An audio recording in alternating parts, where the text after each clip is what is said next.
Agora vai entrar na parte 4. Neste ponto, devo voltar momentaneamente ao histórico do tratamento. Em qual ponto ele está? Naquele ponto da sedução que levou o homem dos lobos à passividade, etc. De vez que a cena de Gruxa fora assimilada, a primeira experiência da qual podia realmente lembrar-se, da qual se lembrara sem quaisquer conjecturas ou intervenção de minha parte, o problema do tratamento tinha toda a aparência de estar resolvido. A partir daquele momento, não houve mais resistência. Tudo o que tentava fazer era coletar e coordenar.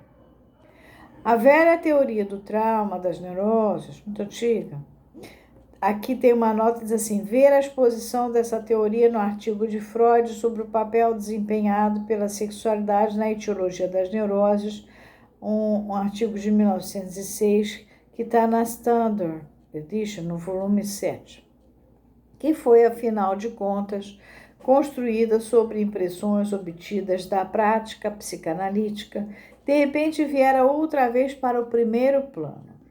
Por interesse crítico, fiz mais uma tentativa para impor ao paciente uma outra visão de sua história que poderia adequar-se mais a um sóbrio senso comum. Era verdade que não podia haver dúvidas quanto à cena com a Gruxa, mas sugeri em si aquela cena nada significava. Ela havia sido enfatizada ex post facto, depois, por uma regressão das circunstâncias de sua escolha objetal, que, como resultado da sua intenção de rebaixar, fora desviada da irmã para as criadas. Por outro lado, a observação que fizera do coito, argumentei, era uma fantasia dos anos posteriores. Seu núcleo histórico pode ter sido, talvez, a observação pelo paciente da administração de um inocente enema. Enema, já expliquei para vocês, que é um procedimento que se faz para que você injeta a água através do esfíncter anal e aí as fezes se soltam do intestino e são expulsas. Alguns dos meus leitores, hoje é proibido fazer enema, inclinar-se-ão possivelmente a pensar que com hipóteses como estas, eu estava começando pela primeira vez a aproximar-me da compreensão do caso. Mas o paciente olhou para mim sem nada entender e com um certo desdém quando coloquei diante dele essa opinião e jamais reagiu novamente a ela. Já afirmei meus próprios argumentos contra qualquer racionalização assim no ponto apropriado da exposição. Isso está na seção 5, que a gente já viu acima. Assim, aí entre colchetes do autor, ver o final da nota de rodapé da página 19. Nós já vimos.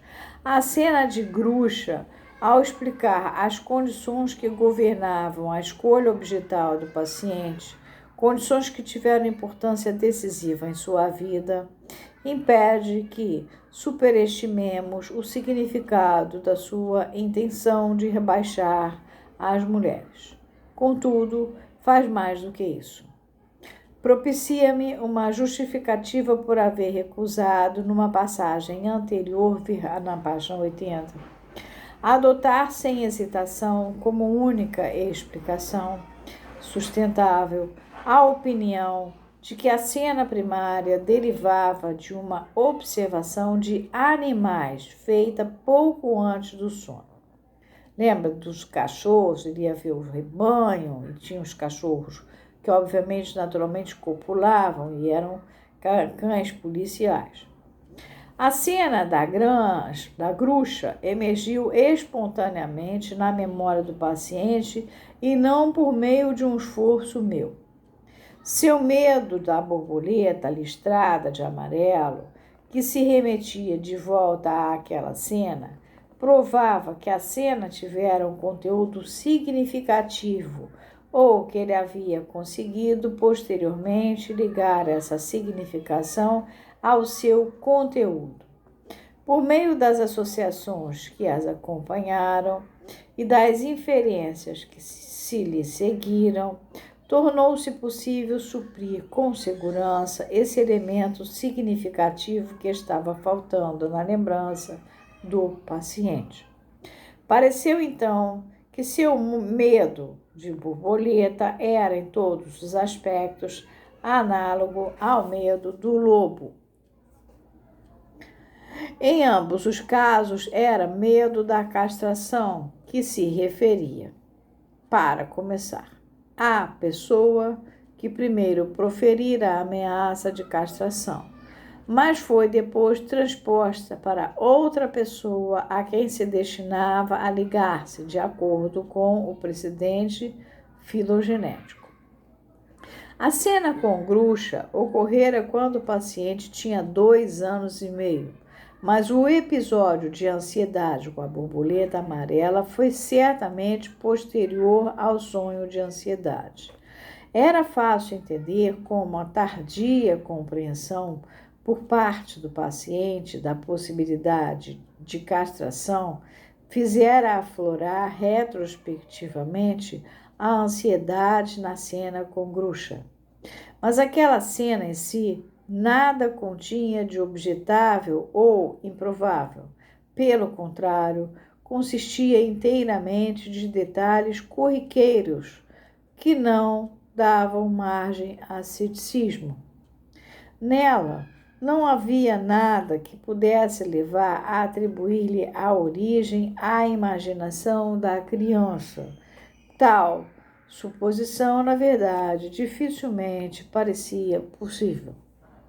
A questão de se colocar agora é saber se temos justificativa para considerar o fato de que o menino urinou enquanto olhava para a moça, de joelhos, esfregando o chão, como prova da excitação sexual de sua parte. Lembra que o Freud falou no outro vídeo que o máximo que o garoto podia entender é que do pênis sairia urina. Ele ainda não tinha compreensão, quando ele viu a cena primária, que do pênis saía outra coisa.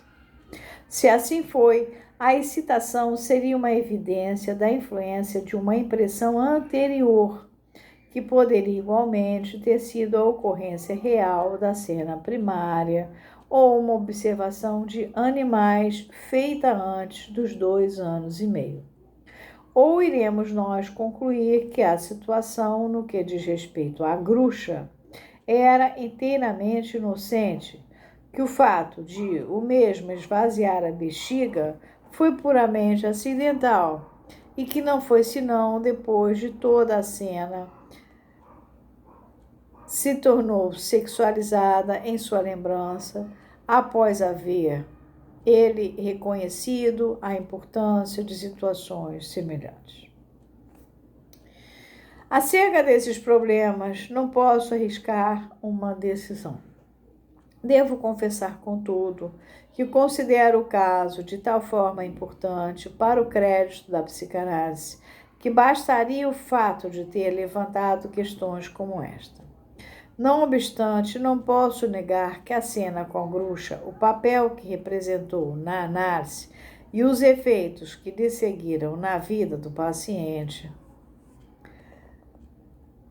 podem ser mais completa e naturalmente explicados se consideramos que a cena primária, que pode, em outros casos, ser uma fantasia, era uma realidade no caso presente. Afinal de contas, nada há de impossível nela.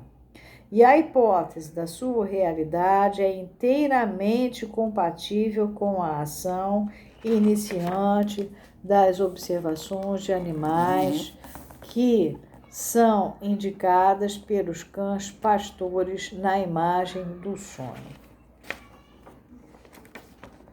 É uma pena, porque o Freud vai dar uma parada importante, mas é muito tempo. E eu vou parar aqui Vou deixar só mais um restinho aqui.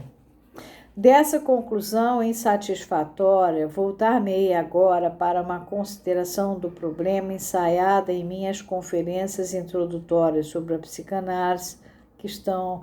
É a conferência 23. A gente já falou dessas conferências. Devia ficar satisfeito em saber se a cena primária, no presente caso, foi uma fantasia ou uma experiência real. Mas, levando em conta outros casos semelhantes, devo admitir que a resposta a essa pergunta não é, na verdade, uma questão de muita importância. Essas cenas de observação das relações sexuais entre os pais, de ser seduzido na infância, de ser ameaçado com a castração, são inquestionavelmente um dote herdado, uma herança filogenética, mas podem também facilmente ser adquiridas pela experiência pessoal. Com meu paciente, a sedução pela irmã mais velha foi uma realidade indiscutível. Por que não deveria também ser verdadeira a observação da cópula dos pais? Tudo o que encontramos na pré-história das neuroses é que a criança lança a mão dessa experiência filogenética quando sua própria experiência lhe falha. Ela preenche as lacunas da verdade individual com a verdade pré-histórica. Substitui a ocorrência de sua própria vida por ocorrências na vida dos seus ancestrais. Concordo plenamente com Jung nesse ponto em